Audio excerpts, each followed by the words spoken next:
자, 오늘 우리가 같이 은혜를 나눌 하나님 말씀은 마태복음 28장 19절에서 22절까지 오타가 좀 났는데 양해해 주시고요. 제가 봉독해 올릴게요. 예수께서 나와 말씀하여 이르시되 하늘과 땅의 모든 권세를 내게 주셨으니 그러므로 너희는 가서 모든 족속을 제자로 삼아 아버지와 아들과 성령의 이름으로 세례를 베풀고 내가 너희에게 분부한 모든 것을 가르쳐 지키게 하라. 볼지어다 내가 세상 끝날까지 너희와 항상 함께 있으리라 하시니라. 아멘.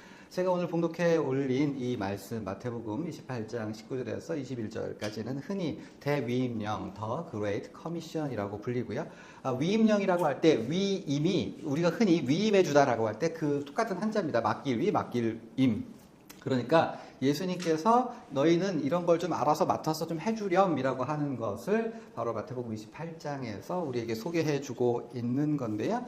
이 성경 구절은 이제 많은 사람들이 말한 바와 같이 여기서 핵심적인 명령어는 딱 하나예요. 제자를 삼아라 라고 하는 것이 명령형 동사로 되어 있고 나머지 세 개는 분사형으로 되어 있는데 첫 번째 가라, 두 번째 세례를 주어라, 세 번째 가르쳐 지키게 하라. 그러니까 아주 간단하게 정리하면 예수님께서는 제자들에게 너희는 모든 민족을 뭘 삼아라? 제자로 삼아라 라고 말씀하시고 그 제자를 삼는 것을 구체적으로 말하면 그 내용이 뭐예요? 가서 세례를 주고 그리고 가르쳐 지키게 하라. 우리 다음 주에 김장하기로 했죠. 김장을 해라 라고 하면서 김장을 해라. 요거는 구체적으로 씻고 절이고 버무리고 이렇게 이제 동작이 이제 내용이 그렇게 되어 있지 않습니까? 마찬가지로 예수님께서도 너희는 모든 민족을 제자로 삼아라라고 하는 것을 구체적으로 분사형으로 세 가지로 이제 설명을 해주고 있는 거죠. 그런데 이 말씀을 딱 듣고 이렇게 보면 그렇지 이렇게 예수님께서 명령하셨지. 그러니까 우리가 직접 가든지 아니면 간 사람을 도와주든지 가든지 도와주든지 이렇게 정리를 하기가 쉬운데 이 대위임령을 복음 전하는 걸로 근데 그러면 50%만 아시는 거예요. 이 본문의 의미를 제대로 알기 위해서는 상황을 좀 이해하실 필요가 있는데 이 대위임령이 주어지기까지 상황을 마태복음 이제 대위임령 바로 6절, 17절에서는 17절, 18절에서는 그 상황을 마태는 두 가지로 설명을 해주고 있어요. 첫 번째 하나는 장소고 하나는 제자들의 상태예요. 여기서 보시면 이 대위임령이 주어지는 장소가 갈릴리라고 소개를 하고 있어요. 그런데 잘 보시면 마태복음 마지막 부분은요 갈릴리에 굉장히 집착합니다. 예수님께서 십자가에 죽으시기 전날 밤에 제자들한테 뭐라고 하세요? 야, 내가 죽은 다음에 부활할 거니까 우리 어디서 만나자? 갈릴리에서 만나자. 너희는 거기로 와야 돼. 이렇게 말씀하셨고요. 그리고 실제로 예수님께서 죽으시고 부활하셨을 때 아무도 갈릴리로 갔다 안 갔다? 아무도 안 갔어요. 안 가니까 부활이 일어난 이후에 두 명의 마리아, 막달라 마리아와 또 다른 마리아가 이제 예수님의 무덤가에 찾아갔을 때 천사가 그 마리아들을 만나서 뭐라 그래요? 갈릴리로 가라 라고 얘기를 하고 근데 갈릴리로 가라고 천사들이 얘기했음에도 불구하고 예수님께서 그게 못 믿으셨던 것 같아요. 한 번 더 그 여자들한테 나타나. 야, 그래서 제자들에게 꼭 전해라. 뭐라고? 갈릴리에서 예수님 만난다고. 그리고 나서 실제로 제자들이 최소한 일주일 이후에 갈릴리로 갔고 그리고 갈릴리의 한 산에서 이 말씀을 하시는 거예요. 마태복음은 굉장히 갈릴리에 집착을 하고 있는데 그 이유가 뭘까를 알기 위해서는 이 대위임령의 두 번째 상황을 이해하실 필요가 있는데 이 대위임령 바로 앞절을 보시면 거기 뭐라고 되어 있냐 하면 아직도 의심하는 자가 있다라고 얘기를 해요. 아직도 의심하는 자가 일부 이제 그 11명의 제자가 예수님께서 지정하신 갈릴리 산에서 모였는데 예수님을 하나님으로 경배를 해. 그러면서 아직도 그 중에 의심하는 자가 있더라. 근데 거기서 사용된 의심이라고 하는 단어가 마태복음 그러니까 신약성서 전체에서 딱 두 번 사용돼요. 근데 그게 마태복음 14장에서 사용되는데 그 상황을 설명드리면 예수님께서 무리를 걸어서 제자들이 있는 배로 걸어오시는 거예요. 그래서 제자들이 으악! 유령이다 했다가 다시 보니까 예수님인 거예요. 그래서 예수님이 무리를 걸어오는 걸 보고 베드로가 뭐라 그래요? 예수님, 저도 무리를 걷게 명령해 주세요. 그러니까 예수님께서 걸어라. 그래서 베드로가 어떻게 합니까? 그 물 위를 걷다가 정확한 표현은 바람을 보고 물속으로 빠져들어가고 그때 예수님께서 베드로의 손을 잡아 이래서 슉 하고 일으키면서 어찌하여 의심하였느냐라고 말씀하셨을 때 그때 그러니까 한 번은 마태복음 14장에서 한 번은 마태복음 28장에서 여기 사용된 의심에 해당하는 헬라어가 사용되었어요. 정리하면 이 의심이라고 하는 건 뭐냐 하면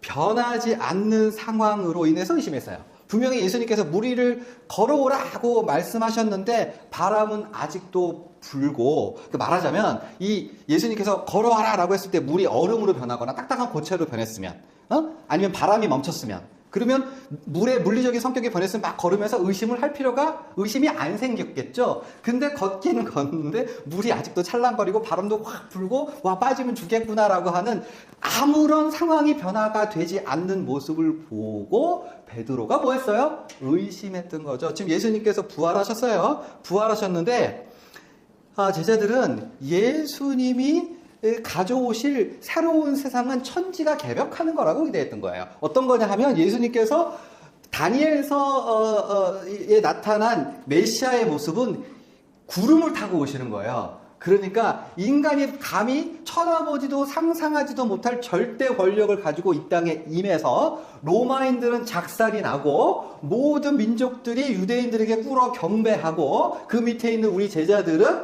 로마인들을 짓밟으면서 하나님의 영광을 드러낼 거라고 생각했는데 지금 예수님이 부활하셨잖아요. 근데 아직도 예루살렘 성내에는 로마 군인이 말을 타고 다니고 그리고 종교자들이 위세를 누리는 아무것도 변화되지 않은 상황에 있었던 거죠. 이걸 보니까 제자들이 뭐가 생겨? 의심이 생겼던 거예요. 예수님이 부활하셨지. 근데 고작 하시는 게 뭐예요? 벽을 뚫고 지나가. 이게 물론 놀라운 건데 이게 생각은 뭐라고? 구름 타고 와서 로마인들 작살내는 그 위대하고 우와 하는 일을 할 거라고 생각했는데 예수님께서 부활하신 때 뭐예요? 떡 구워줘요. 야, 떡 먹어라. 그리고 물고기 많이 잡게 해줘요. 이게 제자들이 놀랬긴 놀랬지. 근데 하는 게 너무 별 볼 일이 없는 거예요. 물고기 많이 잡는 거, 떡 구워주는 거. 우리가 예수님 쫓아다니니까 그런 걸 기대한 건 아니잖아. 응? 예수님 부활하시기 이전에 5,000명을 먹였잖아. 그러니까 떡 구워주는 게 이게 감동이 안 되고 야 이게 뭐냐 그래서 아무것도 변하지 않았네? 그럼 나는 어떻게 살아야 돼? 이게 무슨 의미가 있어? 라고 하는 의미에서 뭐가 생겼다? 의심이 생겼다. 에?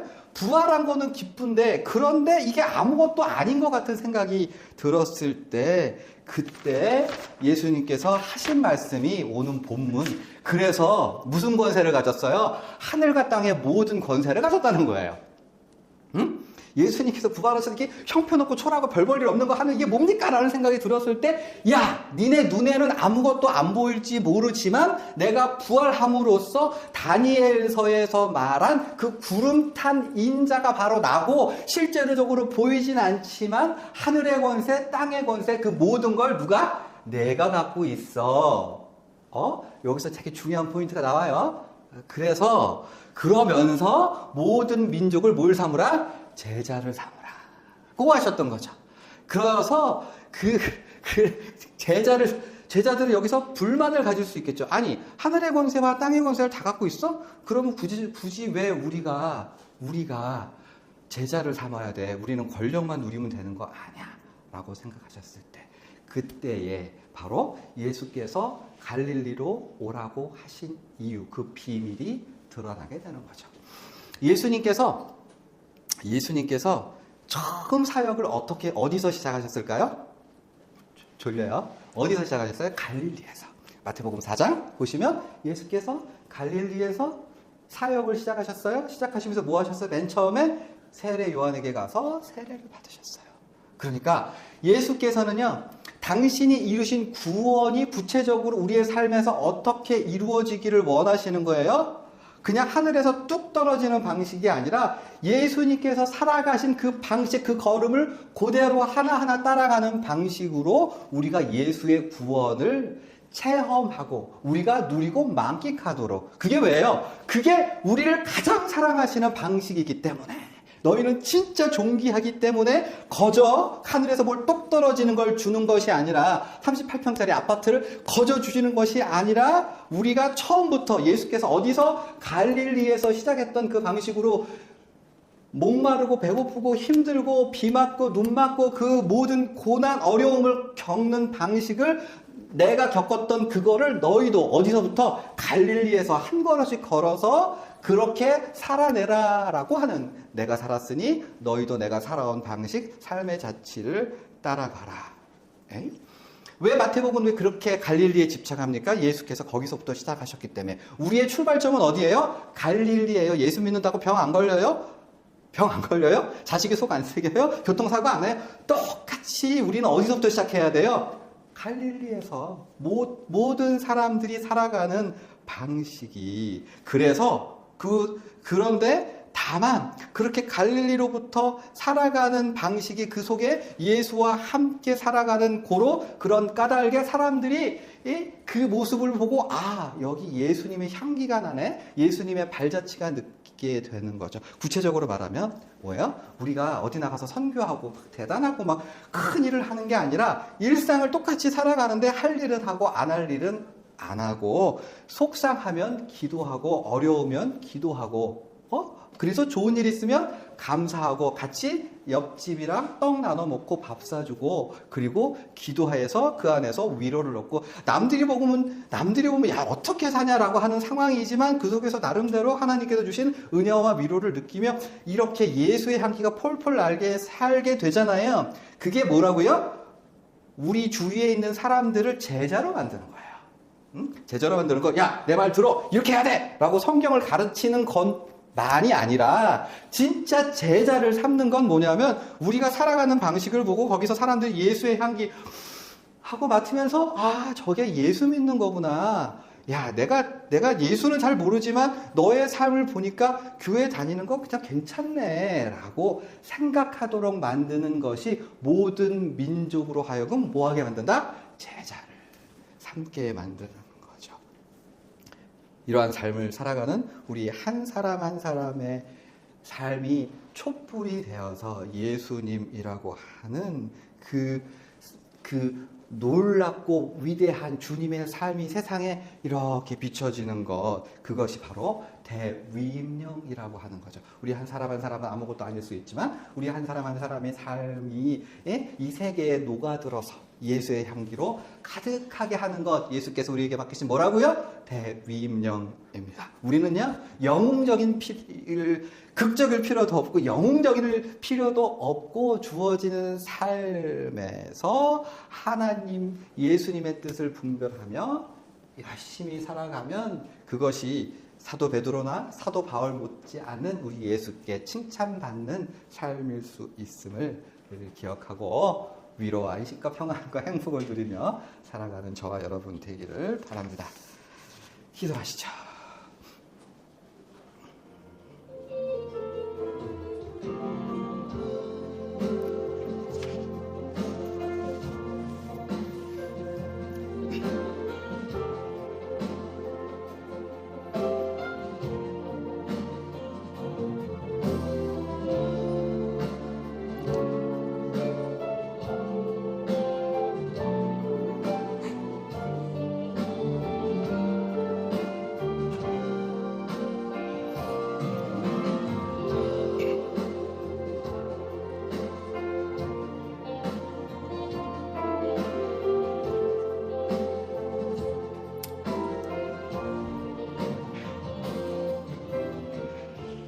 사랑의 아버지 하나님, 주님은 자비로우셔서 우리가 기도하고 구하고 외쳐 부르짖을 때 우리의 기도를 들으시고 응답하여 주심을 저희는 믿습니다. 그런 믿음 가운데 우리가 강하고 담대한 마음으로 이 세상을 승리하며 살아갈 수 있도록 하여 주옵고, 주여, 주께서 이 땅 가운데서 그렇게 사셨던 것처럼 우리가 예수님의 모습을 본받아 이 땅 가운데 살아갈 수 있도록 우리가 어려울지라도 소망을 잃지 않고 주께서 주시는 위로와 안식과 평안 가운데 머물도록 하시며, 우리가 어려울지라도 우리보다 더 낫고 천하고 어려움에 있는 사람들을 기억하는 참으로 주님의 제자가 된 삶을 살아갈 수 있도록, 그래서 이 땅 가운데 주님을 주님을 세상에 비추는 작은 촛불이 되어지도록 주님 주장하여 주옵소서. 우리에게 위로와 평안과 능력과 힘을 허락하여 주옵소서.